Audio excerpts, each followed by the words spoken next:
want to talk about the progression of the channel.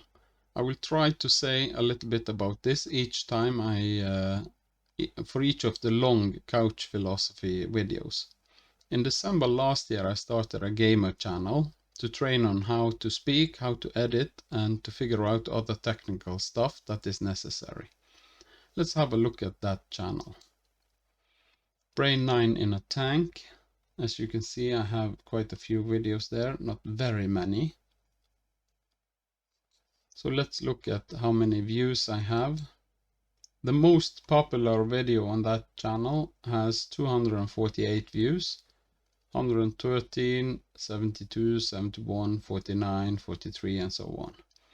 But more importantly, I have comments on the videos, some of them at least, and I have likes and dislikes.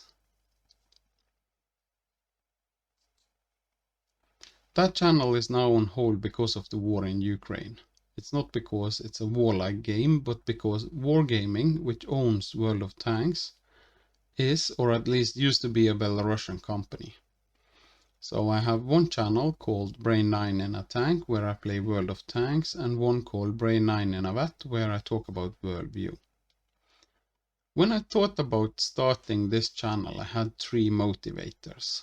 First, I have a desire to promote secularism and science-focused education. When it comes to these things, viewership is an important factor. In order to influence anything, I have to have viewership. So let's have a look at the Brain 9 in a Vat channel. This is it. I have 7 subscribers.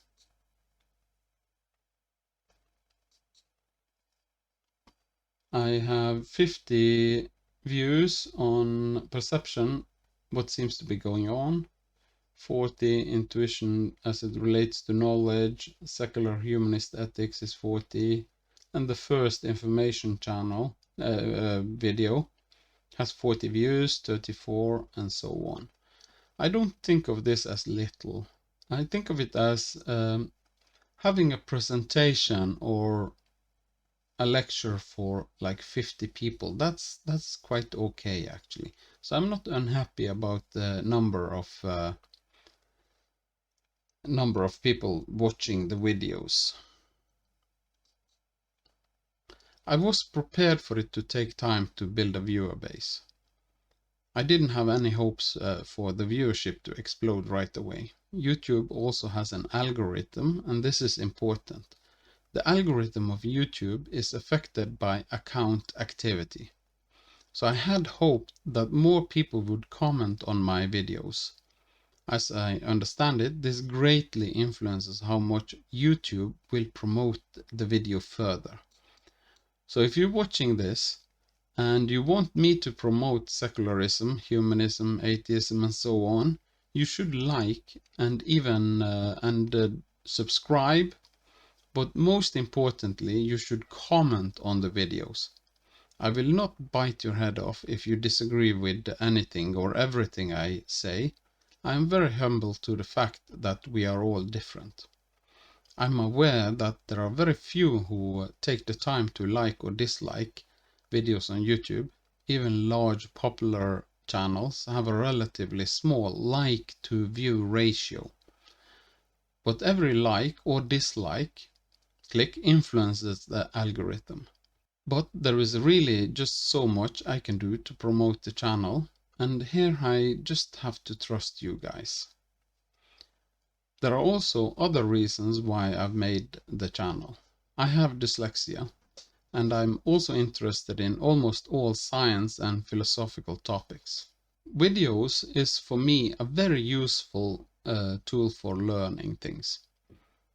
And I want to use this format for communicating my opinion.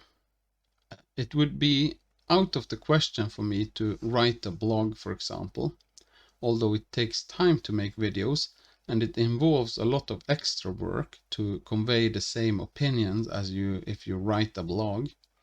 This is the form of communication that I personally find most appealing, so this is the one I want to use.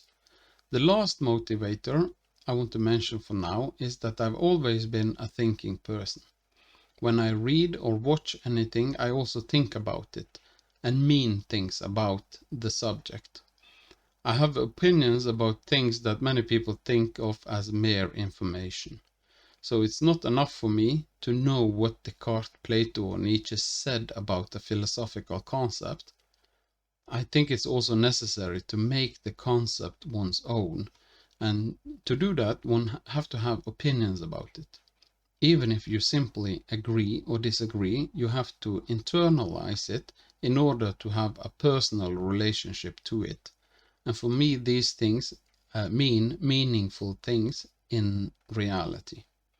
In the process of creating a Building My Worldview video, I read between 10 and 20 Wikipedia articles, watch several videos, sometimes I read related books. I think of it as reading a book also when I listen to a sound book. Making the videos help me to collect and formulate my thoughts so I can move on and learn more. During the time I've been making videos, I've also changed my mind on several things. For example, I changed my mind on Descartes. In the past, I thought there was more to be gained from his philosophy, but after reading some of his books and dealing with the criticism of him in my head, I've changed my mind. Now I think he was at a dead end. Also, I changed my opinion about intuition. Before, I thought it was a good idea to go with what intuitive thoughts tells you, if you don't have defeaters. Now, I think you have the responsibility to verify intuitions yourself, and if you can't, you shouldn't claim to know anything about the subject. Intuition can, in my opinion, be a dangerous tool to use, since one runs the risk of getting trapped in self-confirming loops of information. In conclusion, I find the process of making these videos valuable in itself, and I will continue to make them with the viewer rate that I have today. So I will, to some degree, throw the ball over to you guys. If you appreciate the videos I make, I think you have some kind of obligation to like, subscribe, and comment on them.